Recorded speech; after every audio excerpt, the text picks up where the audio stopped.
రాజ్యాంగంలో గొప్పతనం ఒకటి ఉంది. లిఖితం ఏంటండి? చేత్తో రాశారు, చేత్తో రాయబడిన రాజ్యాంగం ఉంది. అందుకే ప్రపంచంలోనే అతి పెద్ద లిఖిత రాజ్యాంగం ఏది అంటే భారతదేశ రాజ్యాంగం అని చెప్తాం.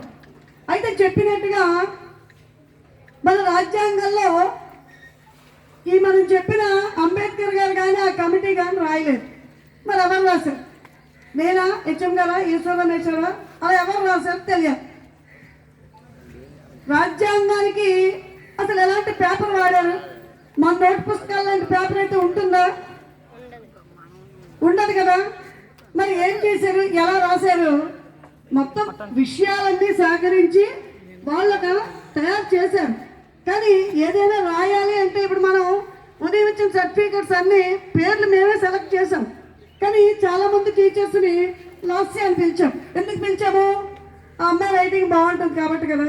మరి మీకు ఇచ్చిన స్కూల్లో చిన్నపాటి సర్టిఫికెట్కి అంత జాగ్రత్త తీసుకొని ఎవరి రైటింగ్ బాగుంటుందో వాళ్ళతో రాయిస్తున్నప్పుడు, అంత పెద్ద రాజ్యాంగం రాసినప్పుడు ఎవరితో రాయించాలని ఆలోచన చేయరా? వాళ్ళు చేస్తారు కదా. మరి అలా ఎవరు చేశారు అంటే ఒక వ్యక్తి పేరు నేను చెప్తాను. ఒక మన సాహసాలని చెప్తే మా రమేష్ మేశ్వర్ గారు ఎవరు చెప్పరా ప్రత్యేకమైన బహుమతి ఇవ్వడం జరుగుతుంది. తప్పుగా భావించద్దు.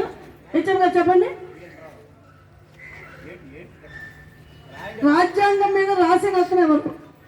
రాజ్యాంగం మన పుస్తకం, ఆ రాజ్యాంగ పుస్తకాన్ని లిఖి రాతపూర్వకంగా రాసింది అంబేద్కర్ గారు కాదు. ఎవరి చేత రాయించబడింది? ఒక నిమిషంలో సార్ అయితే చెప్పగలరు. సార్ చెప్పినా కూడా, ఎందుకంటే గుర్తు రాలేదన్నారు. సరే, సార్ కూడా అంటే చాలా వర్కులు దీనిలో ఉండడం వల్ల ప్రేమ్ బిహారీ నారాయణ్, ఒకసారి పేరు గుర్తుపెట్టుకోండి. ప్రేమ్ బిహారీ నారాయణ్ రాయ్జాదా అంటారు పూర్తిగా. ప్రేమ్ బిహారీ నారాయణ్ రాయ్జాదా కూడా కొన్ని చోట్ల ఉంటుంది. ఈయన చేతి రాత, ఈయన గొప్ప కాలిగ్రాఫర్. ఈయన చేతి రాత అంత బాగుంటుంది అనమాట. ఇటాలియన్ స్టైల్లో అద్భుతమైన రాత రాస్తాడు. ఈయన ఢిల్లీలో ఉంటారు. అయితే ఈయన్ని రాయమన్నా వచ్చాడు. ఇక్కడ ఒకటి గమనించారు, రాజ్యాంగం రాయడానికి ఎంత టైం పట్టింది అంటే మనం చెప్తున్నారు 2 సంవత్సరాలు 11 నెలల 18 రోజులు. అది రాయడం అంటే తయారు చేయడానికి పట్టింది. మరి లిఖితంగా రాయడానికి అంటే ఆ పుస్తకం మీద కాగితాల మీద నింపడానికి అచ్చంగా 6 నెలల సమయం పట్టింది. ఎవరికి? ప్రేమ్ బిహారీ నారాయణ్ గారికి 6 మాసాల టైం పట్టింది. ఈయన ఒకటే కోరుకున్నారు, సార్ ఎలాంటి రెమ్యూనరేషన్ ₹1 కూడా తీసుకోలేదు. కానీ ఆయన ఒక మంచి అద్భుతమైన అవకాశాన్ని అడిగారు. నెహ్రూ ప్రభుత్వం మాట ఆడకుండా తలూపి ఆ అవకాశాన్ని ఇచ్చింది. ఏంటి అవకాశం అంటే ఆయన అడిగారు, రాజ్యాంగం తాలూకా మొదటి పేజీలో నా పేరు, రాజ్యాంగం మొదటి పేజీలో నా పేరు, చివరి పేజీలో మా తాతగారి పేరు, ఇలా ఉండాలి. దీనికి మీరు అవకాశం ఇస్తే నేను రాస్తాను. నాకు ₹1 కూడా వద్దు అని అడిగాను. అడిగితే వెంటనే ఆయనకి ఇచ్చాను. అంటే ఎంత గొప్ప అవకాశం అతనికి వచ్చిందో చూడండి. అయితే మీకు చిన్న ప్రాజెక్ట్ రాయిపిస్తేనే బోర్డర్ కొట్టమంటామే మేము. మరి ఇలా రాయించేస్తారా రాజ్యాంగం కాగితాల మీద? పుస్తకం ఎంత దెబ్బ పుస్తకం ఉంది. ఆ పుస్తకం మీద మామూలుగా రాయించేస్తారా? రాయించరు. మరి ఎలాగా? దానికి చుట్టూ బోర్డర్లు కొట్టాలి, అందమైన బోర్డర్లు కొట్టాలి. మరి అదేమని చేస్తారు? ఈయనకి రాతంటే వచ్చి కానీ బోర్డర్లు రావు. ప్రేమ్ బిహారీ నారాయణ్కి బోర్డర్లు రావు. మరి బోర్డర్ ఎవరు కొట్టారు? బోర్డర్స్తో అందంగా కాగితాలని కళాత్మకంగా ఎవరు తయారు చేశారు? ఇదొక ప్రశ్న. పిల్లలు తర్వాత అన్ని వాళ్ళ హెచ్ఎం గారు అడుగుతారు. ఎవరు చెప్తే వాళ్ళకి కూడా మేము మంచి మంచి బహుమతులు ఇస్తాము. జాగ్రత్త వినండి. మరి ఆ పేపర్లను ఎవరు డిజైన్ చేశారు చక్కగా అంటే నందలాల్ బోస్. హెచ్ఎం గారు దాని చుట్టూ బార్డర్స్ కొట్టిన అతను నందలాల్ బోస్.